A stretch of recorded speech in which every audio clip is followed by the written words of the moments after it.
How do you stop feeling lost in life? Mel Robbins talked about that in one of her amazing videos.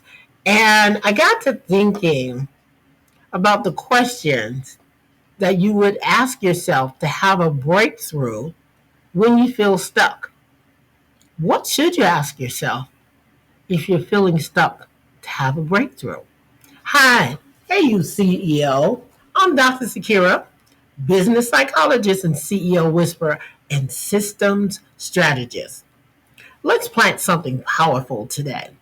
You know, you deserve a life that leads you, feeds your soul, aligns your spirit, and pays you well, while it eases your stress and leaves a legacy, all while serving the people you were sent here to serve using systems, structures, strategy, and soul. So let me ask you something. Have you ever felt stuck? Like you were moving but not really going anywhere? Like the work is happening, but the wind is not.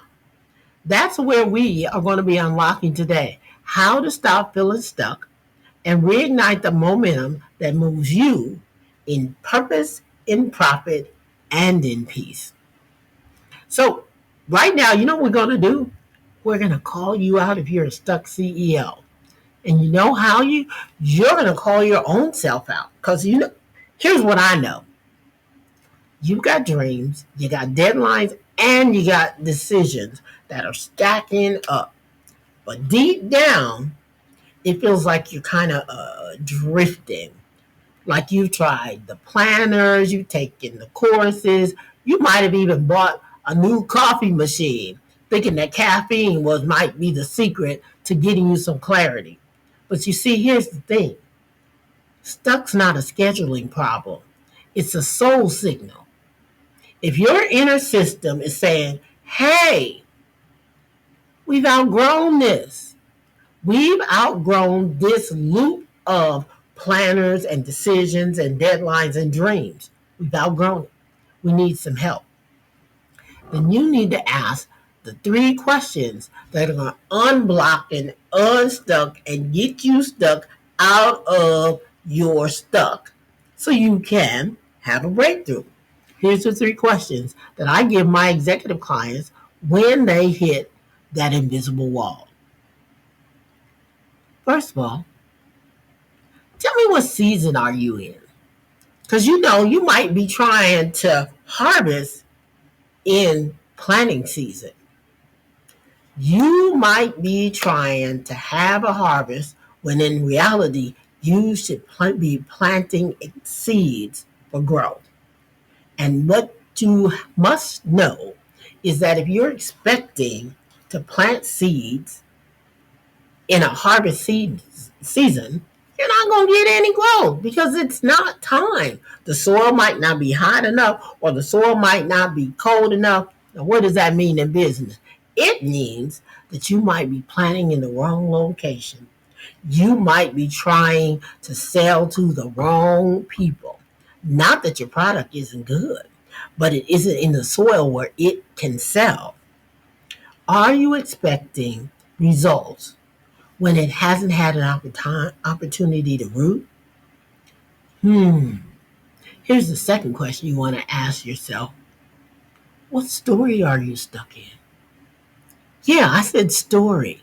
You know, everybody has a subconscious script. Every CEO says to themselves, I have to do it all. Success has to be hard. If I slow down, I'm going to lose everything.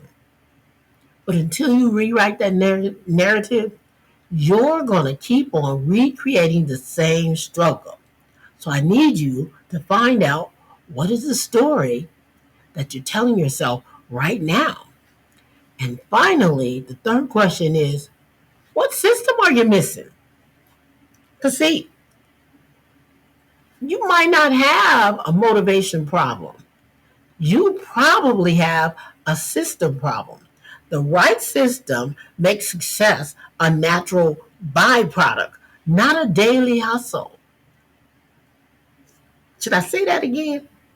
The right system Make success a natural byproduct, not a daily hustle. Now, what does that mean? It means that if you're hustling hard, then you are not hustling smart.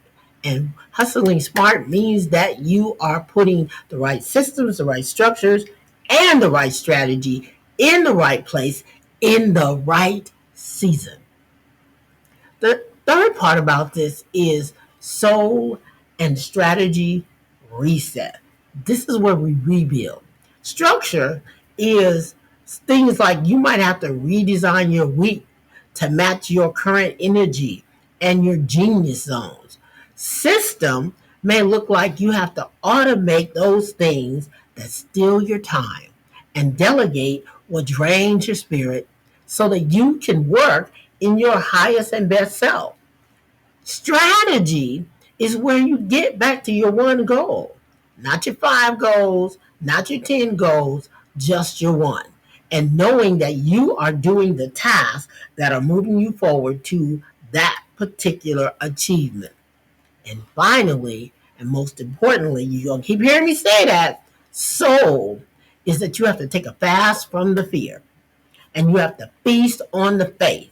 You have to speak the future you want to see. I was just recently talking to a CEO about a deal that he so wants to close. But every single time that I talk to him, he's coming up with reasons why it's not going to close, reasons why the buyer's not going to buy, the reasons why the deal's not going to go through. You have to take a fast, a mental fast from the fear.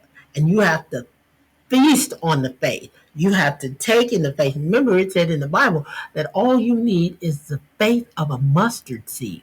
You got to focus on that faith. You got to speak that faith. You got to take the actions that are moving you towards the delivery of that thing that you are having faith in.